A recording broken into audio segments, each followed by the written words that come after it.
Good afternoon, my name is Alex Dolphy, and I will be talking a little bit about stroke and identify the potential problem in stroke patient, especially hemiparesis stroke patient, I must say, and come up with a potential solution for those patients. But we will get into that a little bit. But first, let's do a little recap about stroke. Stroke is a loss of brain function due to disturbance in the blood supply to the brain.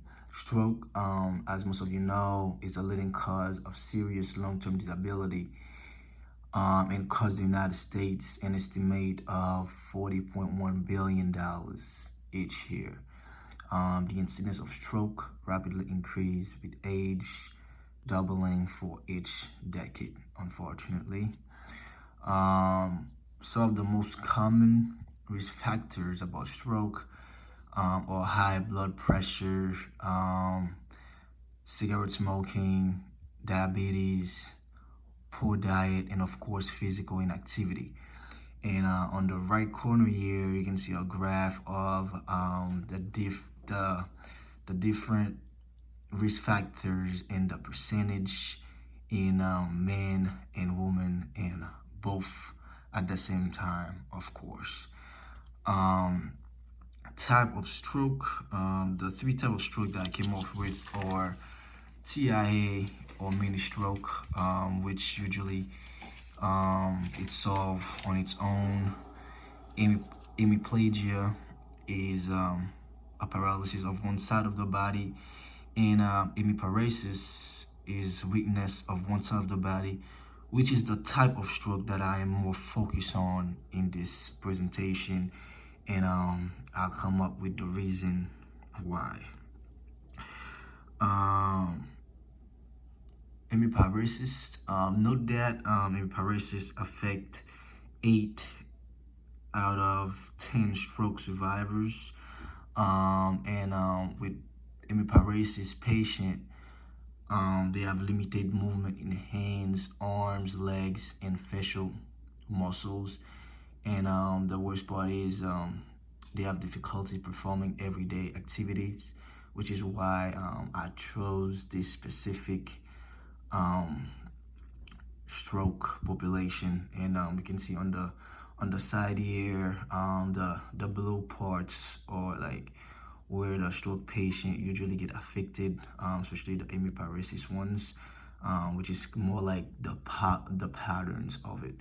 But I'm more focused on the hand part, basically like from the wrist down, or let's say the arms down, which you can say it's probably the middle one, the middle part in here, if I must say. Some of the hemiparesis symptoms and potential problem. This stroke population struggles a lot based on the fact that they lost their balance, have difficulty grasping objects, they have muscle fatigue, lack of coordination, loss of sensation, and of course the inability to perform ADL and IADL. So for all the previous symptoms listed in the previous slide about hemiparesis stroke, I came up with electrical stimulation for a potential solution. It's used to strengthen muscle, increase range of motion in those patients. This device has the most impact based on the fact that they apply it directly on the weak muscle of the arm, which is also known as the Seibo glove, which I'll get into it in the final presentation, because now we're doing it individually. But the Seibo glove is basically a state-of-art.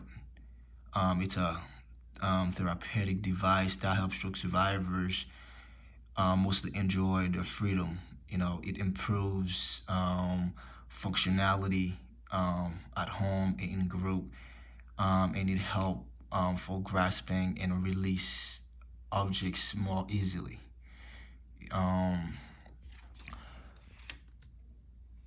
Seibo device are very popular because of the fact that they are very affordable, And as I said, they improve grasping, give you the ability to reopen your hand, extend the fingers, ability to eat and drink on their own, which is, I think it's very important for this population. And I think it's a perfect solution for hemiparesis patient. To finish, there are a couple more critical points for Saebo. It also decrease swelling and pain in the arm. To finish, because we only have 5 minutes and I already passed that, this here is a link for a video which basically show a stroke patient using the Saebo glove and how it helps for grasping object. It helps for therapeutic activities, which most of them can conduct at home alone with the device, because as I said, the device is really affordable, which is about $2.99, and they can get it basically anywhere. And it's very lightweight, that they can just have someone put it for them and it's not gonna affect them at all. So I think you guys should watch this video on your own.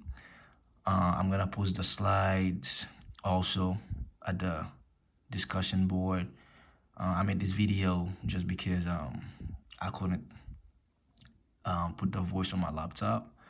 But after you guys done watching this video, you can also comment and ask questions in my thread. I hope this presentation helped. Thank you very much.